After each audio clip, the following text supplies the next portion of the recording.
Ukraine का जंगी record, 38 second में हारा नाटो।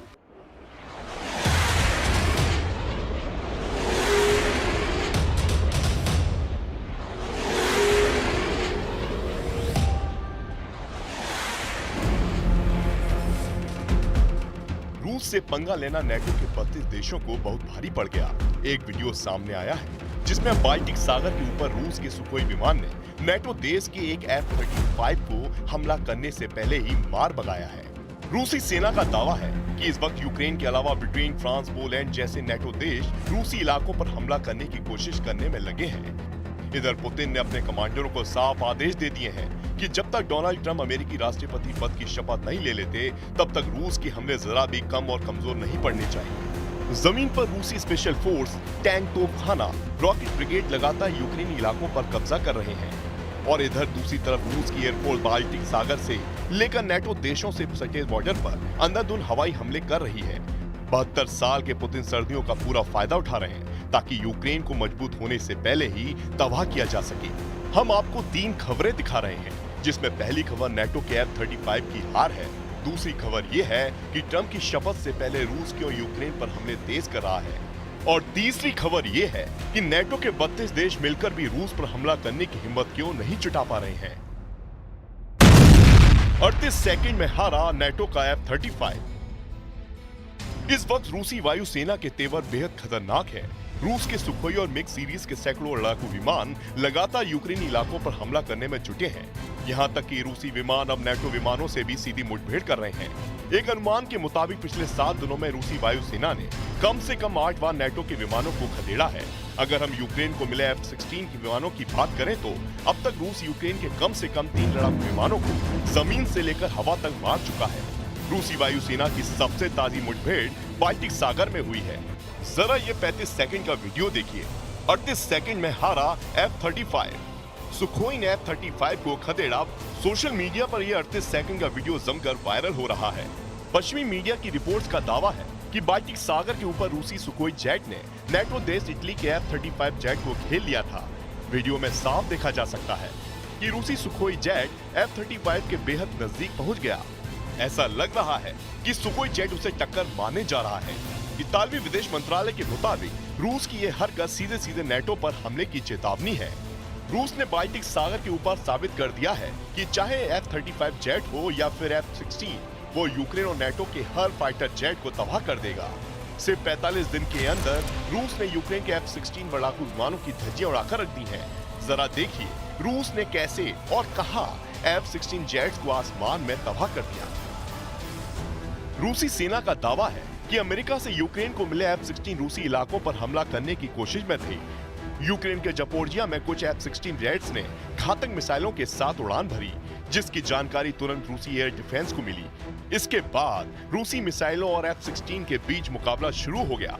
दावा किया जा रहा है कि रूस ने अपने मिसाइल चक्रव्यूह में अमेरिका से यूक्रेन को मिले F-16 जेट को बुरी तरह से फांस लिया और एक F-16 को मिसाइल से मार गिराया। ये पूरा हमला कब और कहां हुआ, इसे आप इस एनिमेशन से समझ लीजिए। रूसी दावों के मुताबिक रूसी एयर डिफेंस को 27 दिसंबर को पता चला कि यूक्रेन F-16 से रूसी मिसाइल और ड्रोन हमलों को नाकाम करने की कोशिश में जुटा है। इस दौरान यूक्रेन के F-16 जेट एक साथ रूसी सीमा पर हमला करने के लिए जैसे ही आगे बढ़े, तभी रूस की एंटी एयरक्राफ्ट मिसाइलों ने F-16 पर चारों तरफ से हमला कर दिया। यूक्रेन के कई F-16 तो रूसी मिसाइल हमले से बच गए, लेकिन एक F-16 को रूसी मिसाइल ने उड़ा दिया। ये दूसरा मौका है जब रूसी सेना ने यूक्रेन के F-16 को युद्ध में तबाह कर दिया है। रूसी सेना का दावा है कि उसने यूक्रेन के जपोर्जिया में ही F-16 को तबाह किया है। It's an example of the fact that Russia knows no limits here. This aggression is unrelenting. And Ukraine is paying a very heavy price on a daily basis. लगभग 3 साल की जंग में जमीन के साथ साथ रूसी सेना ने मिसाइल, ड्रोन, रॉकेट से बेतहाशा हमले यूक्रेन पर किए हैं। यूक्रेन के डोनेट्स्क, खेरसोन, खार्किव, सुमी, जापोर्जिया पर हुए रूस के ताबड़तोड़ हमलों ने यूक्रेनी सेना की कमर तोड़ कर रख दी है। जरा देखिए कहां-कहां हुए हैं जमीनी हमले। रूस ने 17 जनवरी 2025 को दावा किया कि उसने यूक्रेन के कई इलाकों पर क्लस्टर हमले किए हैं। रूसी सेना ने यूक्रेनी ठिकानों पर 8 क्लस्टर हमले किए हैं। और डोनेट्स्क और खार्किव में 7 बस्तियों पर रूसी सेना के कब्जे का दावा किया गया। रूसी रक्षा मंत्रालय ने यहां तक का दावा किया कि पश्चिम रूस के कुर्स्क इलाके पर यूक्रेन ने जितने इलाके पर कब्जा किया था, उस कुल इलाके में से 63% इलाका रूसी सेना ने दोबारा जीत लिया है, जो लगभग 801 वर्ग किलोमीटर का इलाका है। 17 जनवरी 2025 तक फ्रंट लाइन पर रूस और यूक्रेनी सेना के बीच 97 मोर्चों पर आमने सामने की जंग चल रही है।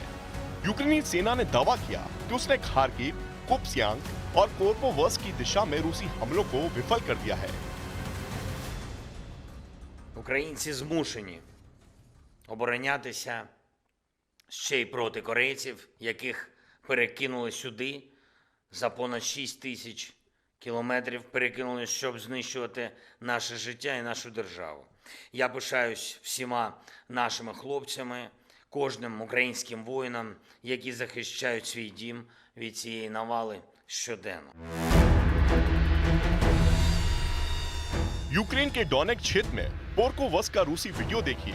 लगभग 1 मिनट के इस वीडियो में रूसी ड्रोन यूक्रेनी सेना के मोर्चों को तबाह करने में जुटा है।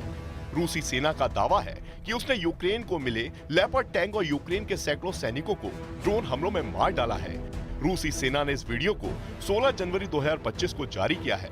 रूसी सेना का दावा है कि उसने ड्रोन के जरिए बंकर में घुस कर यूक्रेनी सैनिकों को जान से मार दिया है।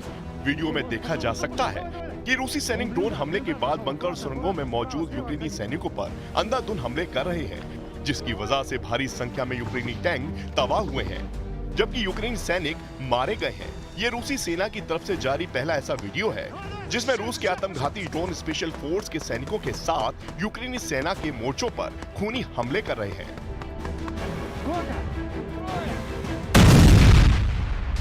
यूक्रेनी सेना भले ही दावा करे कि उसने रूस के 8 लाख से ज्यादा सैनिकों को मार डाला है, लेकिन यह भी सच है कि रूस ने यूक्रेन के लाखों वर्ग किलोमीटर इलाके पर बहुत ही अच्छी तरह से कब्जा कर लिया है। रूस इस वक्त यूक्रेन पर भीषण हवाई हमले अपनी बैलिस्टिक, क्रूज और हाइपरसोनिक मिसाइलों से कर रहा है, जिससे यूक्रेन के बहुत बड़े बड़े पावर और गैस स्टेशन पूरी तरह से तबाह हो चुके हैं। यूक्रेन के राष्ट्रपति जेलेंस्की ने भी माना है कि रूस यूक्रेन पर भयानक मिसाइल हमले कर रहा है, जिससे यूक्रेन को भारी नुकसान हुआ है। यूक्रेनी राष्ट्रपति जेलेंस्की ने कहा कि मॉस्को ने देश की ऊर्जा बुनियादी ढांचे पर बड़े पैमाने पर हमला किया है। यूक्रेन की वायुसेना ने माना है कि रूसी सेना ने रात भर यूक्रेन पर ज्वाइंट हमले किए, जिसमें 74 ड्रोन के साथ साथ बैलिस्टिक और क्रूज मिसाइलों का इस्तेमाल किया गया। यूक्रेनी वायुसेना का कहना है रूसी सेना ने Tu-22M3 जेट से KS-22 और KH-32 क्रूज मिसाइलें और Tu-95MS रणनीति बम वर्षकों से KH-101 और KH-55 मिसाइलें यूक्रेन के बिजली घर और गैस स्टेशन पर दागी हैं। रूस के मिसाइल और ड्रोन हमले में यूक्रेन की ऊर्जा सुविधाएं विशेष रूप से उत्तरी पूर्वी खार्किव, पश्चिमी लिवीव तथा इवानो फ्रैंकिवस्क क्षेत्रों में पूरी तरह से तबाह बर्बाद हो गई हैं। रूस ने भी डंके की चोट पर कहा है कि उसका मिशन पूरा हो चुका है।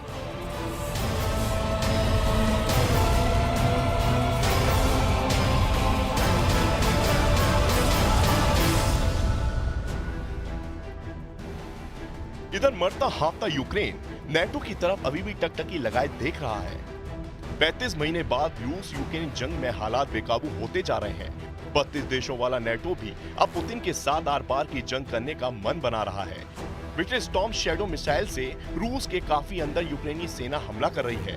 दावा किया जा रहा है कि ब्रिटिश स्टॉर्म शैडो मिसाइल से रूस के सैन्य ठिकानों पर हमले किए गए हैं।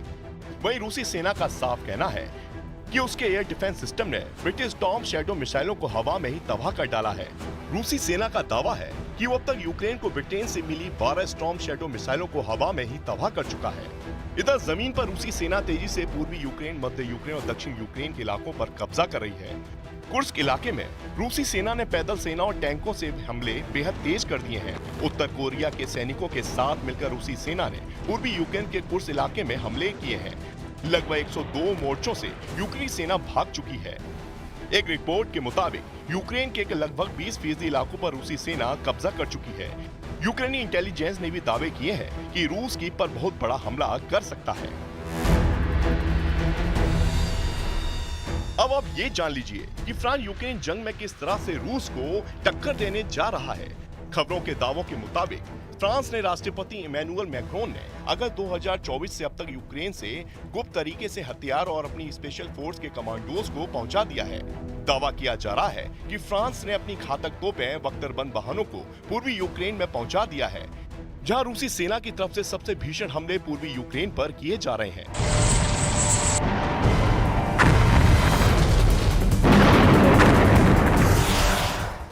फ्रांस ने रूस से मुकाबले के लिए शैंपेन टास्क फोर्स में यूक्रेनी सेना को शामिल करके पुतिन को खुला चैलेंज दिया है। फ्रांस एक नई ब्रिगेड एनी ऑफ कीव बनाई है जो रूस पर हमला करने जा रही है। यूक्रेन के लिए बनी एनी ऑफ कीव ब्रिगेड में यूक्रेन के 4500 सैनिक शामिल किए गए हैं, जिसमें 2000 सैनिक फ्रांस से जबरदस्त ट्रेनिंग और हथियार लेकर पहुंच रहे हैं। इसके अलावा फ्रांस ने अपने घातक 18 से ज्यादा AMX-10 हल्के टैंक यूक्रेन पहुंचा दिए हैं। वहीं फ्रांस की सबसे घातक एडवांस तोपखाना सीजर आर्टिलरी भी यूक्रेन पहुंच गई है। इसके अलावा हजारों छोटी दूरी की मिसाइलें और एयर डिफेंस सिस्टम रूस के खिलाफ जंग में फ्रांस की तरफ से उतर चुके हैं। फ्रांस के राष्ट्रपति इमैनुअल मैक्रोन का साफ कहना है कि हम युद्ध को लेकर मांसाहारी नहीं हैं और ना ही हम युद्ध को लेकर शाकाहारी बने रहना चाहते हैं। हम चाहते हैं कि अब वक्त आ गया है कि रूस के खिलाफ सर्वाहारी बने ताकि यूक्रेन को रूस से बचाया जा सके।